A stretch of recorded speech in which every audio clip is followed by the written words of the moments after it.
Why is shame such a powerful emotion? How does it affect us mentally, physically, emotionally? I'm Nadia Davis. I'm a mom, author, attorney, and Kundalini yoga teacher who has experienced public shaming that brought me to my knees. On this podcast, I'm going to tell you how I'm living the work taking shame out of the shadows. I'll give you real life advice and skills to take away with you throughout your day. You'll hear from powerful guests who have overcome trauma and emerged stronger than ever. You too can ban the shame within and around you. Join me. You are not alone.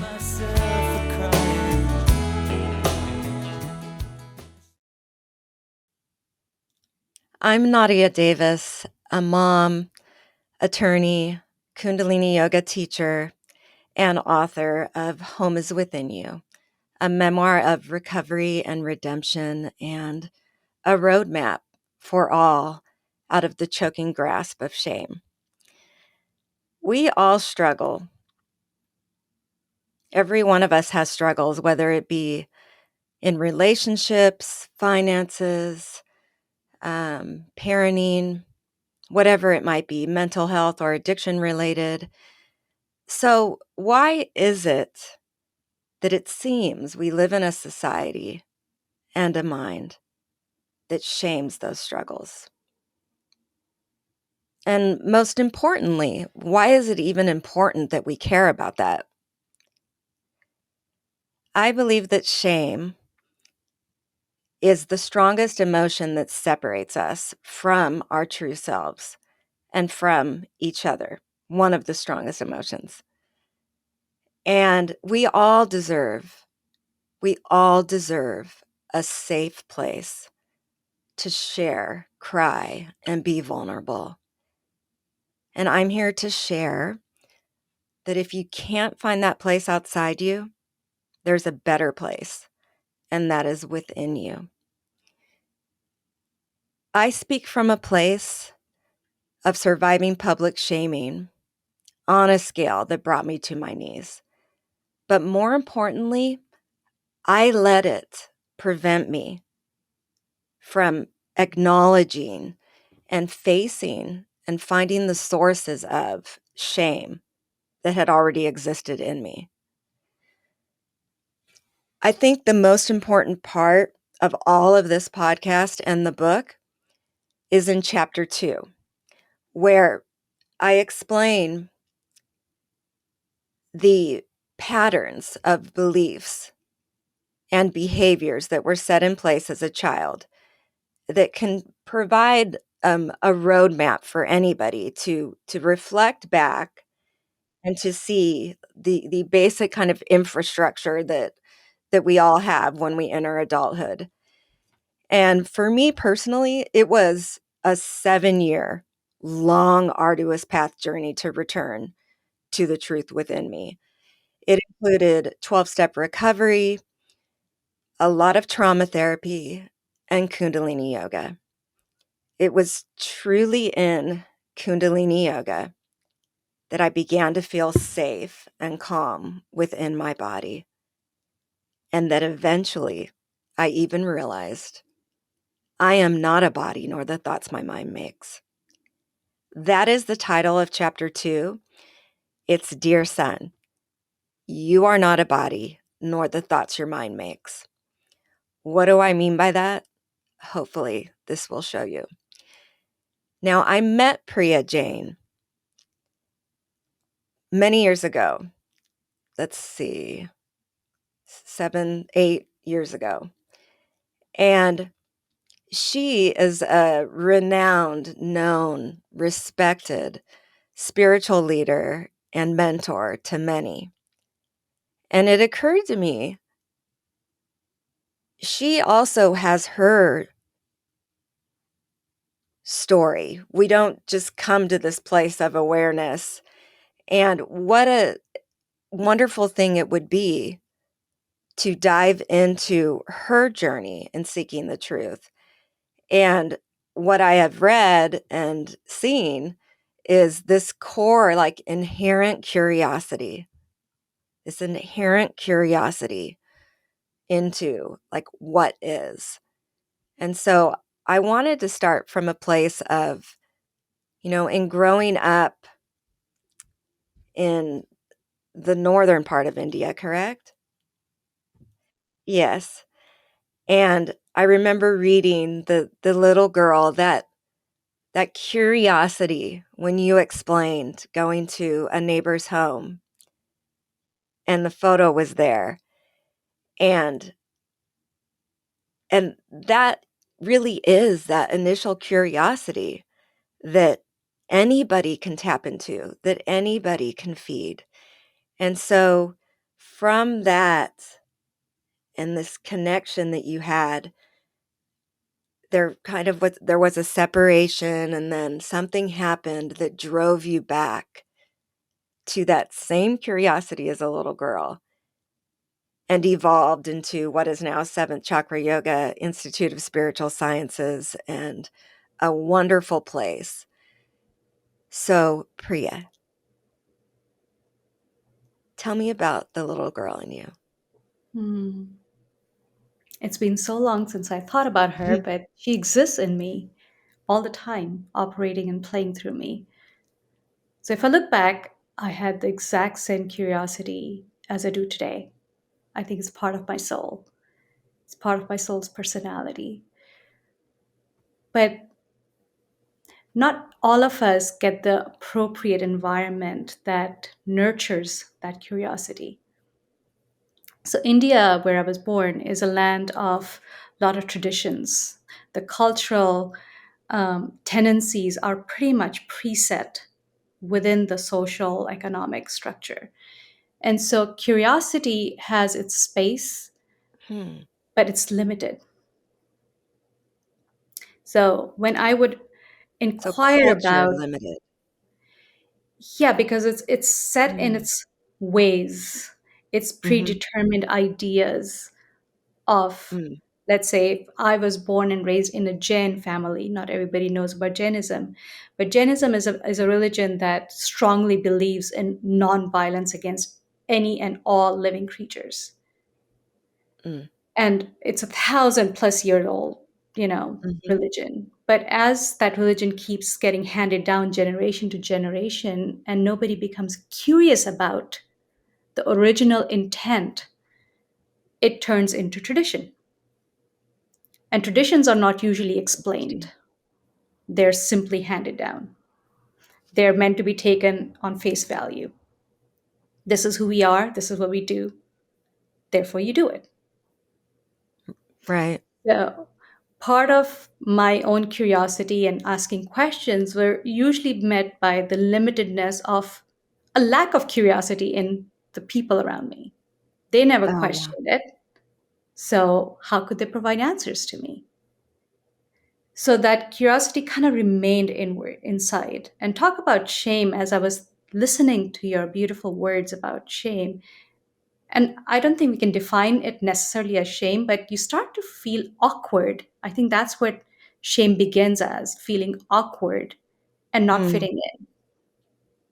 Like I started to feel awkward about my curiosity because I wasn't hearing anyone else asking these questions. And Awkward. so, so that Dive little deeper girl, into that. hmm. We So can explain we're bringing shame out of the shadows and facing it directly and w asking ourselves, "Why is shame such a powerful emotion, and how does it damage us but mentally, I think it spiritually?" begins as a feeling of feeling awkward in a setting that seems a little more assured of itself. So if Mm, the outer setting is already predetermined and assured, it is preset. If I bring in an element that doesn't fit in or belong in that preset environment, it'll create a sensation of awkwardness within me. And that's the beginning of the folding in, folding inwards.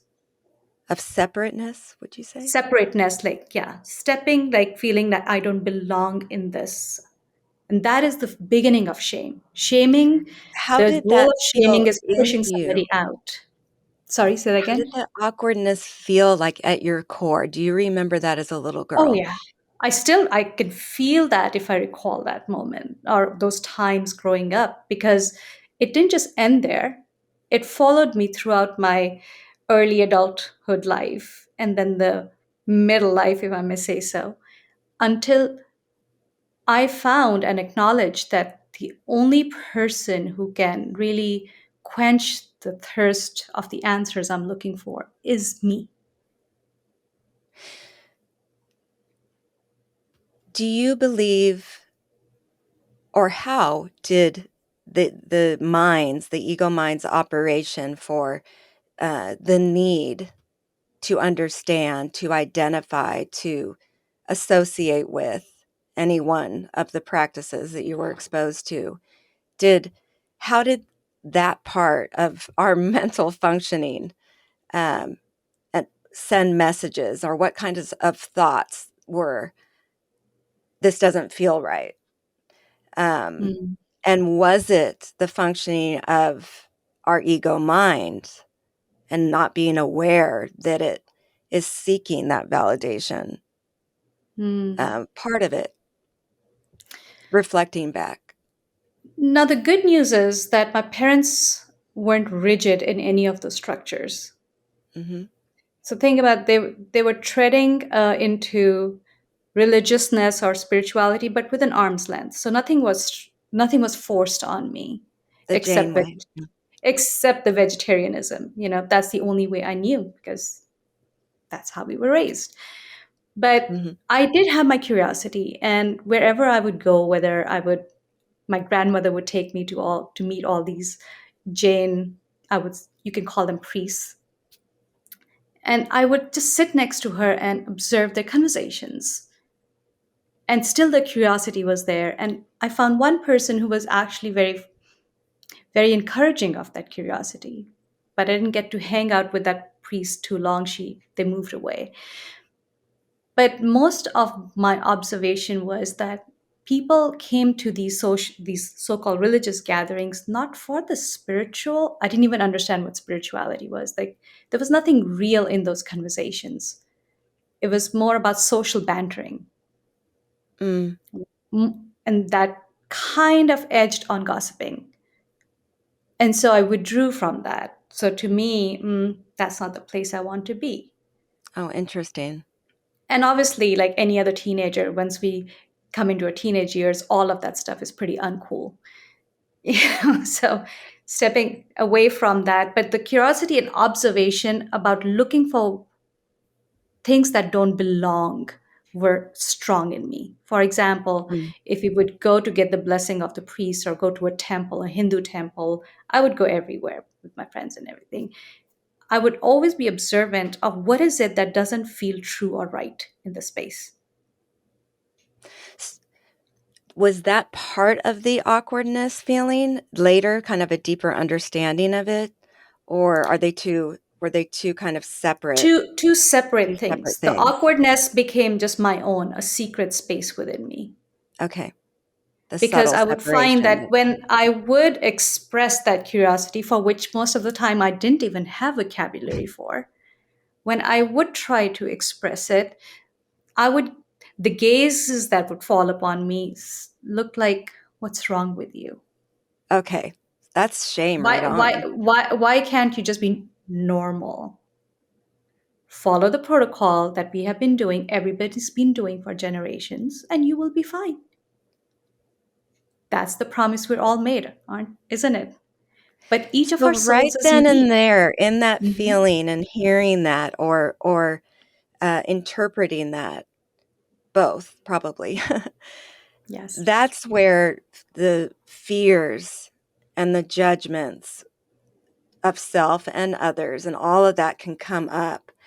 And in banning shame, you now can look back and reflect how the fears and judgments then created the weird feeling we call shame. We're trying to describe it. Hmm. And Hmm. it for you came in an awkwardness and a subtle separation. Am I Yeah, as a understanding? sense of not belonging in particular groups or conversations or areas Okay. that were didn't feel real to me. So my search now looking back was always about authenticity. I was always looking for what's real and what's authentic in Oh, everything, in every mm, conversation, in every place I went. And so I was very observant as a child. I was quiet, but was observant all the okay. time. And that same part of that personality is still in me, very much alive, present here, constantly looking for authenticity and realness. And even though I didn't understand what God is, I didn't understand what spirituality is, I knew that is the only thing that I can hold on to. Authenticity. Yes. Is it the same as truth to you? What describe what you sought? Hmm. Is authenticity the same thing as truth? The word truth has to be debated about because there can be many truths, our individual truths, our Or what collective was truths, our cultural truths. authentic to you? To me, authenticity always felt like within a conversation or a discussion or in a place, is the essence, the root of that conversation leading to a big, deeper meaning, a deeper Mm, place of me understanding myself. To me, mm, that is authenticity. And we have this little nose, like an internal nose as human beings. You know, we're all seeking that. We are like sniffing that out in each other. And if we yes. find that in another person, we go, there's something here that can reflect back to me, give me a little reflection of a piece of myself that I'm missing. Hmm. But when that piece is rejected, when that reflection is withheld, and that's like Mm, you said, the separation is felt, it creates a little room inside of us that is very private. And yes. like I said, it begins with a feeling of awkwardness. And then over time, that room really gets the nameplate that says shame, that I'm not Mm. allowed to feel this way. I am not allowed to experiment in this realm. I am not allowed to make a mistake. Was there a level of pain in that yearning prior to that? I would not call that pain. I would simply call if I can feel it somatically in my body, I feel like I felt boxed in, Okay. just imprisoned in a box, Okay. that I wasn't allowed to think outside of it, act outside of it, experience anything outside of it. This was my little well, and I'm the frog that belongs to it. Hmm. So I also find a lot of people self shame or feel shame when they step outside of their box, whether it be Right. familial or cultural, you know, national. So Mhm. whatever that is for us. But our human spirit is free, it is not bound by any of these constructs. And that's where I think the dichotomy and the conflict begins in us. And the more we resolve for that, the more we give ourselves the permission that I am allowed to make mistakes. I Right. am allowed to experiment with my life until I find myself. And there's nothing wrong with that. I'm allowed to fall flat on my face in failure. And there's nothing wrong with that. Until we start hearing those statements from ourselves, that box of shame controls us. Right. It holds us back, it imprisons us. So, your work and your effort that you're doing in banning shame is literally a call to people's souls. Hey, open that box. You don't need it. Right. You are allowed to mess up because shame and messing up kind of go hand in hand. A feeling of messing up, that awkwardness again, like Mhm. begins from a place of awkwardness and snowballs into Or this not enough. Yeah. freezing, incapacitating experience in the body and mind and emotions of shame, which then perpetuates guilt. And it's a vicious cycle that doesn't allow us to grow and experience ourselves for ourselves. We are meant to make mistakes. We are meant to hit into and slam into failures. We But are it's meant to what we slack do off. with it now. Correct.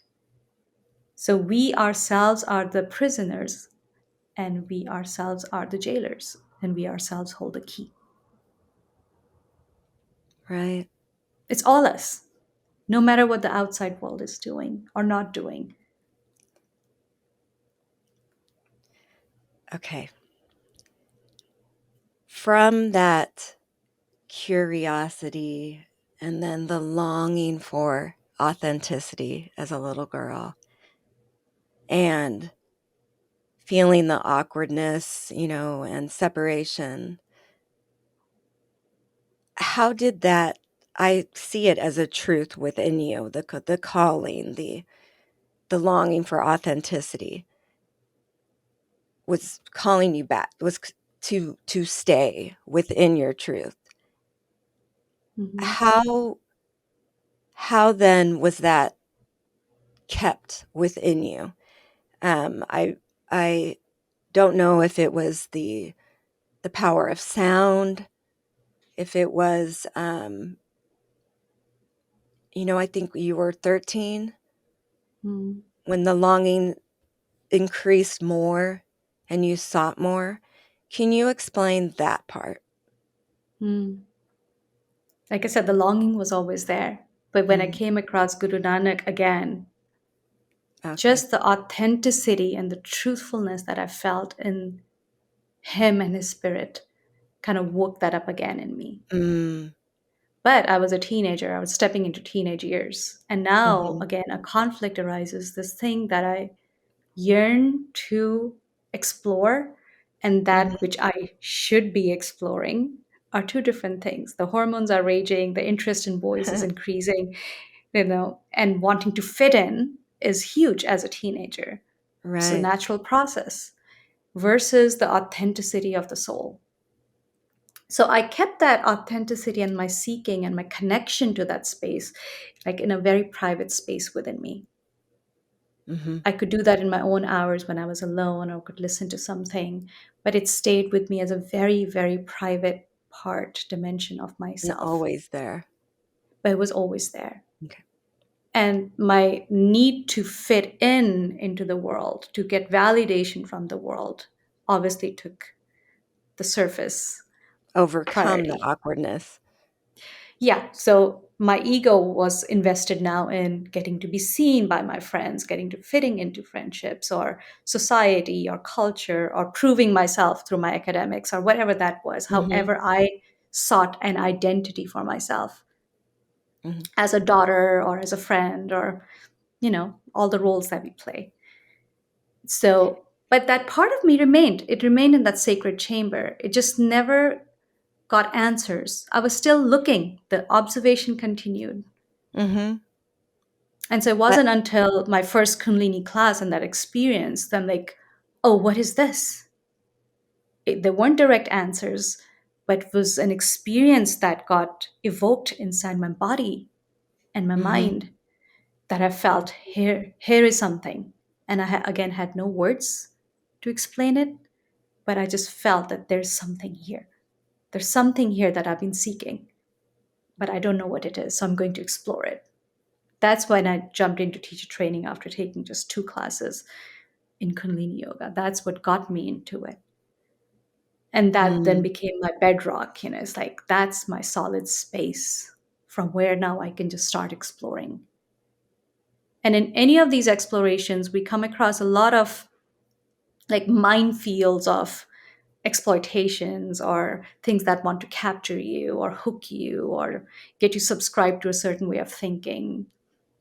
And that's what we have to be mindful of when we navigate this curious state of our being, but without shame, even if we do get caught up. And that's a self permission that I think I started giving myself once I had my son, because the way I would raise my son and talk to him is the way I started talking to myself. So if I would tell him right. it's okay to mess up, it's okay if you spilled water, let's clean it up, it's okay. And I started to see, I started talking to myself about it. Mhm. And so that permission grew over time. Self permission grew. I'm okay to mess up. Mhm. In fact, just before we get on the podcast with you, I was talking to this 16-year-old who's super stressed about finding her getting into her dream school, and Mhm. that's kind of decapacitating her. And I was Right. sharing with her this experience that that which I thought I wanted the most and would have dedicated my entire being and life towards, if I didn't get that, does that change who I am? Or do I feel shame for that? Mhm. That's the Do I key. criticize myself for that endlessly to the point of feeling incapacitated to do anything?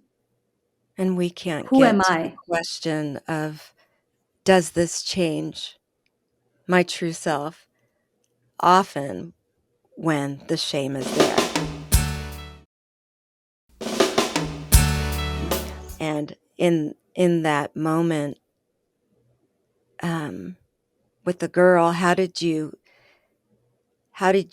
help her to move from a state of total disconnection with shame to then see, okay, these fears, these judgments, are just that, but they're not Mm. me. I think it's very important to first help a person understand that there's multiple you within you. Because when a thought comes, it simply combines all those inner narratives and claims them as me. I am a Mhm. failure. I am not good enough. So the first step is to help somebody understand that within you there is the ego, which is so good at what it does. It's very single pointedly focused at the goals it set for itself. And it'll protect those goals with all its might, even if it means sending out narratives and criticizing you. So there's the ego, there's you, just your aware consciousness. And then there's your soul. Your soul knows what it needs, your ego knows what it wants. And when the want take precedence over the needs, it creates a disimbalance in our sense of identity. Now I start to Right, identify with my failure. Now I start to identify with my fears. Now I start to identify with the places I lack. right. And that is the beginning of shame. But if we understand that the intention of poor ego is really to help us move forward, but within that attempt, it actually holds us back In unawareness, in unawareness. when we're unaware. I Yeah. call that space right in the middle home. Yeah. The the ego mind observation Hmm. in this body with these thoughts to Hmm. then the spiritual intuition.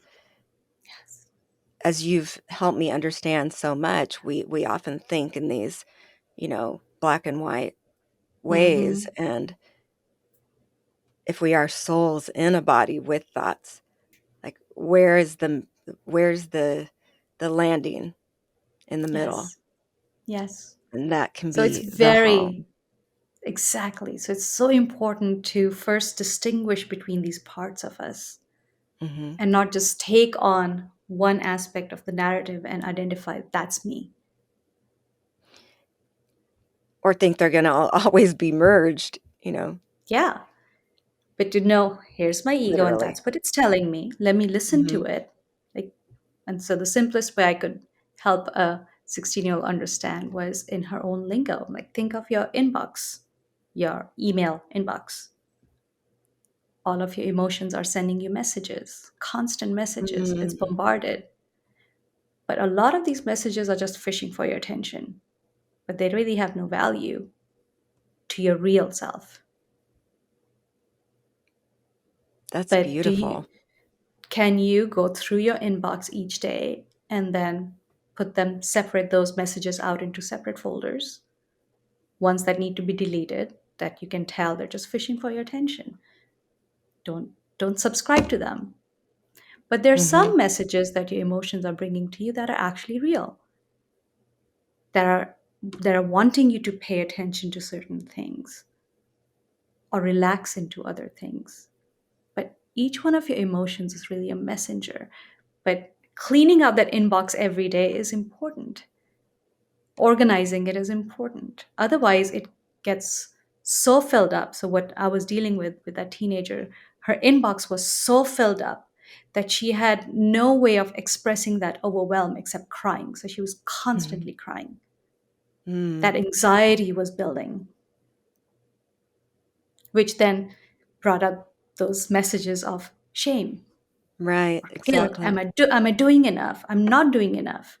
Will I ever get there? And if I don't get there, I'm a failure, right? We've all had them. Right. That's the point that we wanna be aware Yes. of, that we wanna identify, um, and not expect everything to be feeling good all the time. No. If we're aware of how that mind works that way, and the email that arrived, we can transform it into something Mhm. good, but it's in Yeah. that lack of awareness right prior to that. And Mhm. so what you explained to this teenager, anybody can use. I'm gonna use it. Absolutely. How was it received?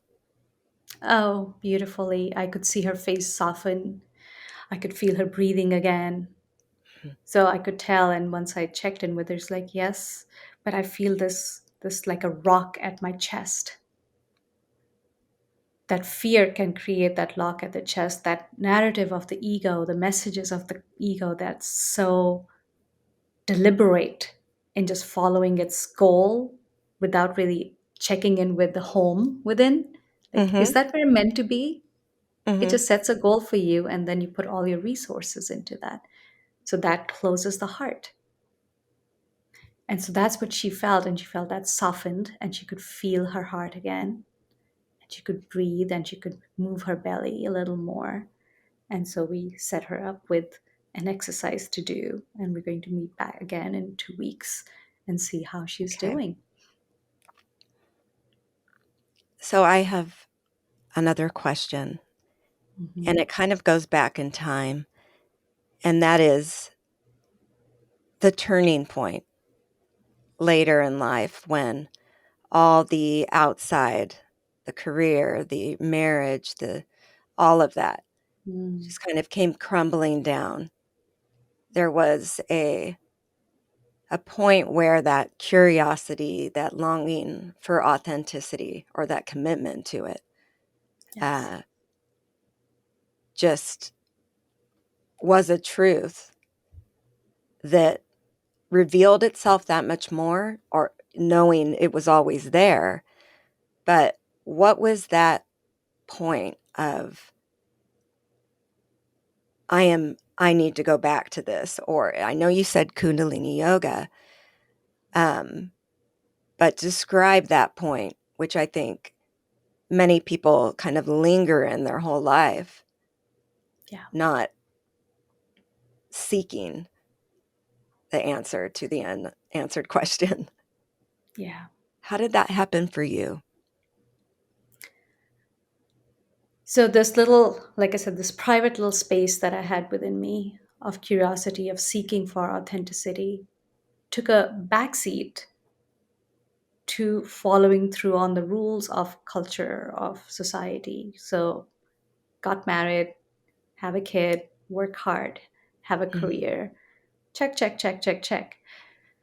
But this piece of me was so unfulfilled. And with each passing year, that unfulfillment was affecting me, both psychologically, emotionally, in how I showed up for others. It was affecting every part So of my life. fears, Yeah, fears but and it was self-judgments. Um, no, if the part of that I'm say talking about is that private space within me is the curiosity, Okay. looking for Mhm. authenticity. And that wasn't getting fulfilled because I was making choices that society Outside. makes, just fit in, do Right. what is expected of you. Mhm. And so this part of me was getting very, very squished. Mhm. But ultimately, it came to a place one day that I remember distinctly, I was cleaning how you have wardrobes with a mirror Mm. sliding door.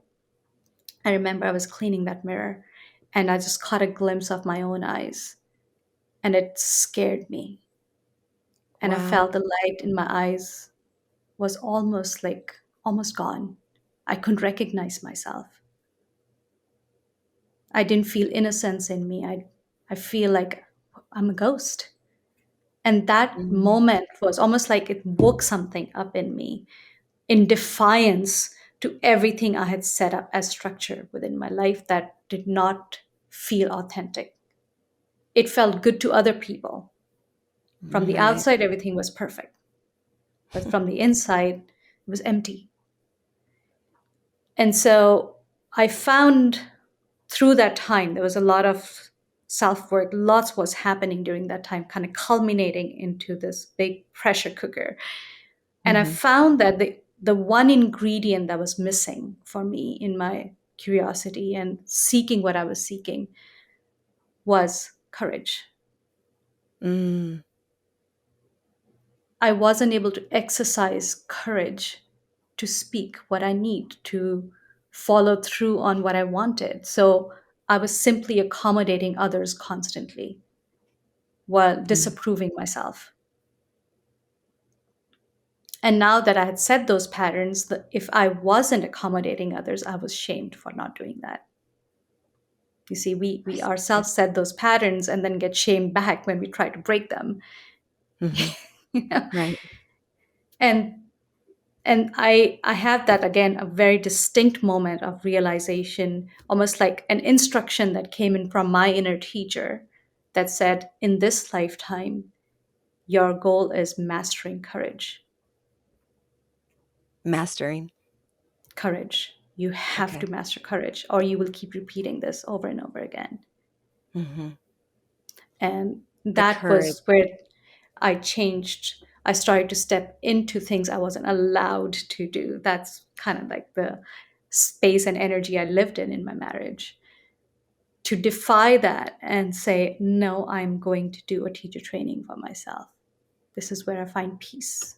This is where a tiny little thing. Looking back, it was such a tiny little thing for myself. Mhm. It wasn't a big ask, Mhm.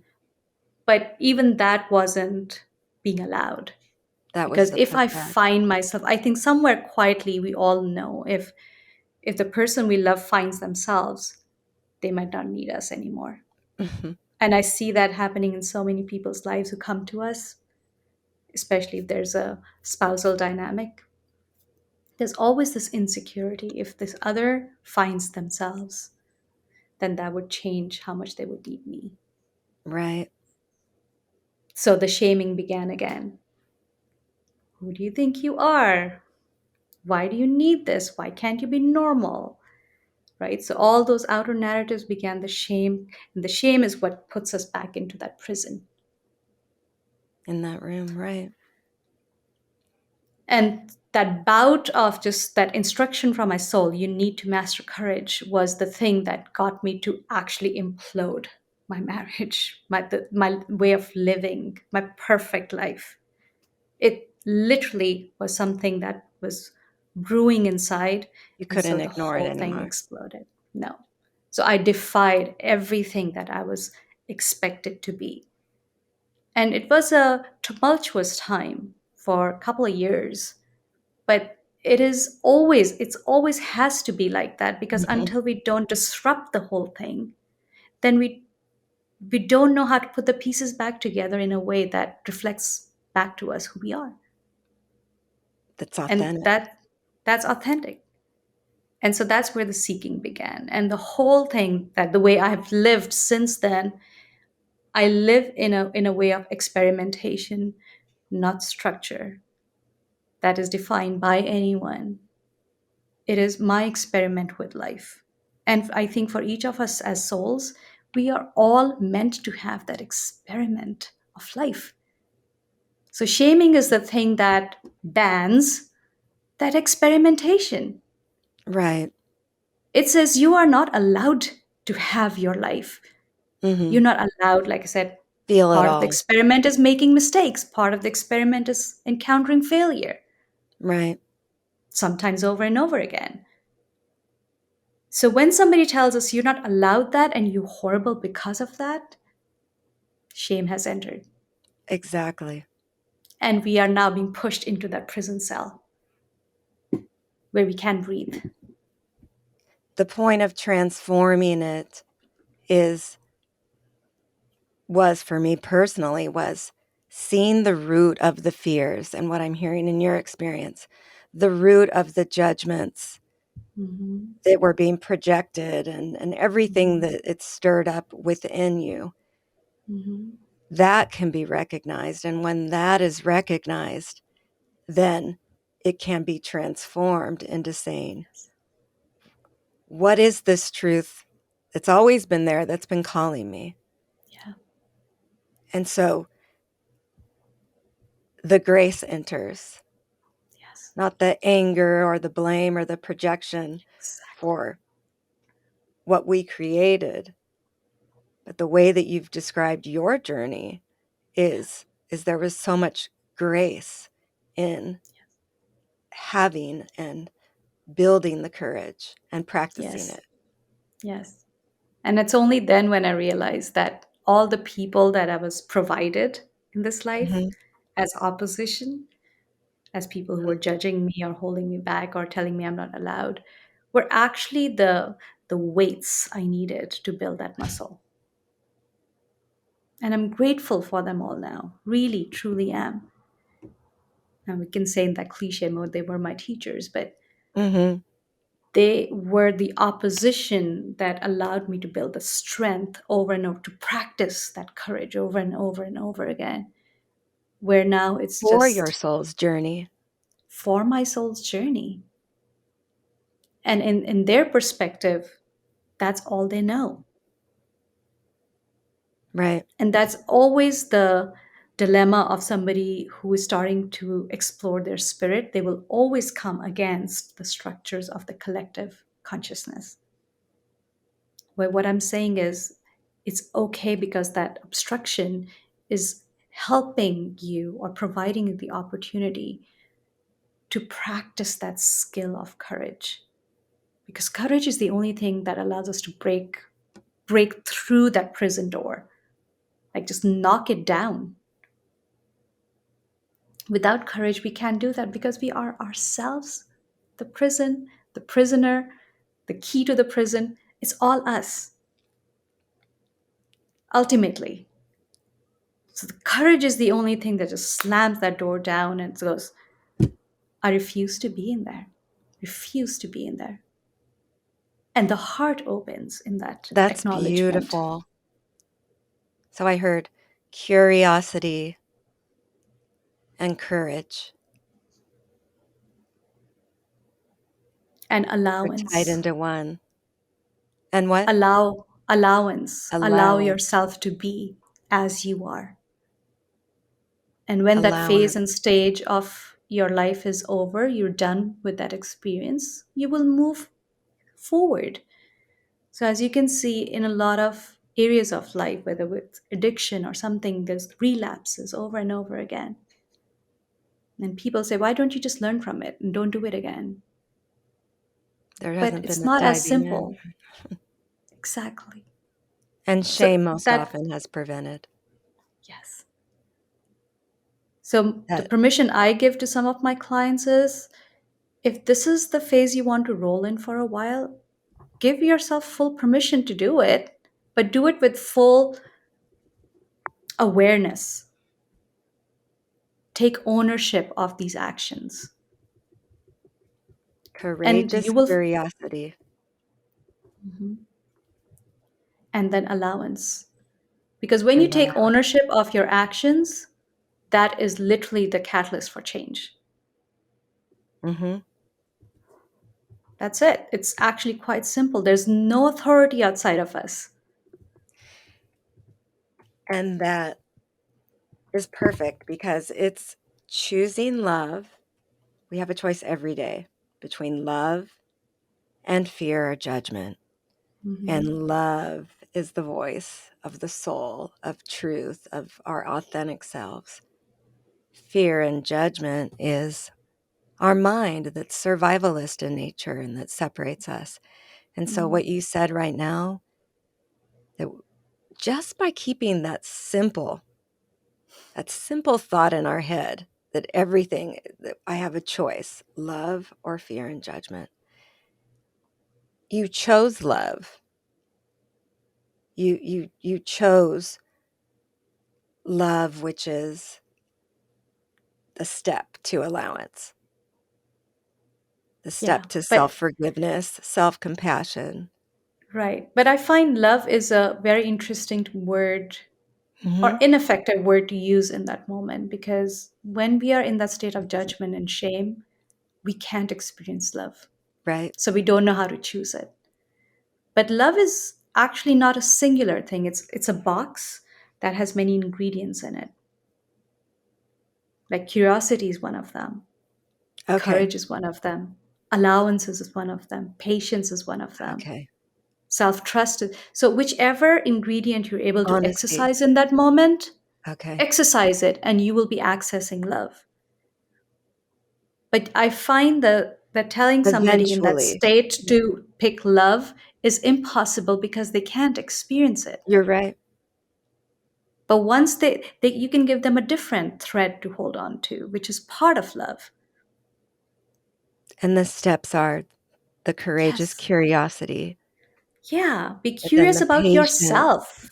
the Yeah. patience, the middle ground is kind of, um, it begins the allowance. But Correct. is always somewhere to start to walk out of the shame, and I love That's right. that you pointed that out. Exactly. So I What didn't would be some feel other love ones? until I had allowed or built some of those ingredients in me. That's when I started to experience love, not before that. Okay, our next discussion will be right on that. On No, it's such an important point, because if we identify shame or the fears and judgments, what are the steps separate from, I mean, it all is being courageously curious. And is there even a step before that? We don't need to make it over technical, but Yeah. any there's no order, it's not linear. But any That of the it's not linear. experiences, any of Exactly. the I needed it was patience, it was humility, honesty. There's so much Yeah. I mean, before isn't that you how can get we to love. show our children love? Like, we don't just Yeah. say, I'm giving you love. I mean, the Mhm. way they experience love is when we exercise patience with them, or presence with them, or forgiveness with them, right? That's how they experience our love. So, love is the You see ultimate, like, within them. Mhm. yeah, that's how they experience. So how are we doing that with ourselves? Exactly. We can keep saying that affirmation all day long. I love myself. I love myself. But No. if I can't allow myself to make a mistake, if I can Mhm. smile at my mistakes, if I can wrap my arms around me and say, I see you, It's okay, right. it's okay, then it's really a word. And there's no shaming. You know, No. it's interesting we're talking about this because the first interview, um, was with my oldest son, Diego, and Mm, he explained how the scientific method can be and that he applies it to daily life, and it's exactly this, it's exactly the curiosity, the experimentation, the mm, questioning, and, to get there, the self-compassion and sense of worthiness needs to be there.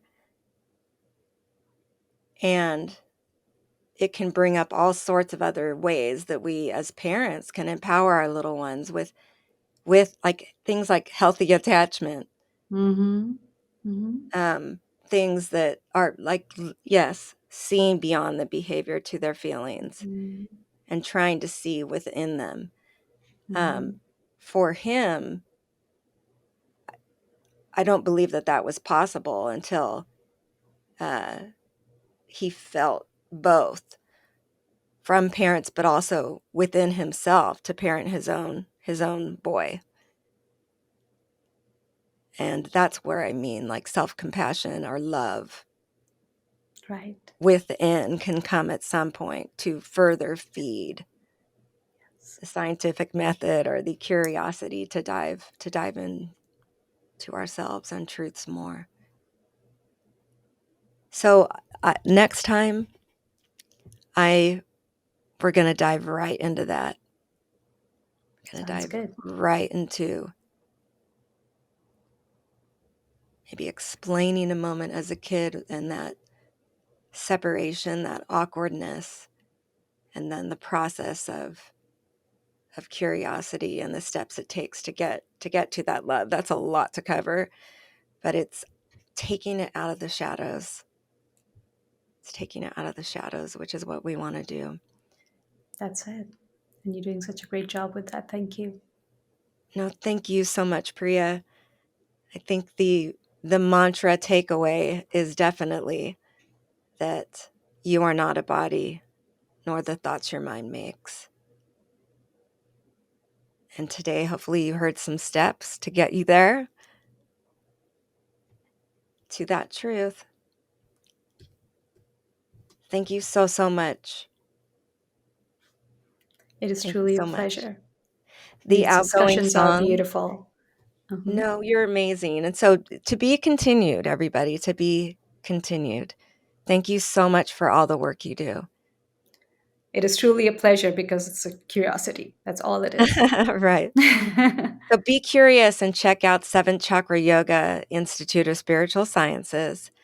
It has a vast array of resources and trainings, and it's an awesome resource, an awesome place to go to feed your curiosity. And I'm introducing a song that is part of this podcast now that my brother wrote. It may have been played already, yet this also is thematic to what we just talked about. And it's called As Big as Love. And a line in it that is so appropriate to explain how the culture and all those norms and all those expectations that you had couldn't fade that curiosity for the authenticity, for the truth, and for the light. And the line in the song is, "No shadow is as big as love." And here we go. So thank you so much, Priya. Thank you, everybody, for listening in. Be sure to subscribe, and we will see you next time. Of a flame that never dies. You are not alone. If you are dealing with shame and trauma, please reach out to me through my website, nadia-davis.com. You can get a free band shame tip sheet and find out about upcoming events. I'd love it if you picked up my book, Home is Within You, wherever books are sold. If you like this podcast, please tell a friend, leave a review, and make sure to follow me on Apple, Google, Spotify, or wherever you get your podcasts. Sending warm hugs.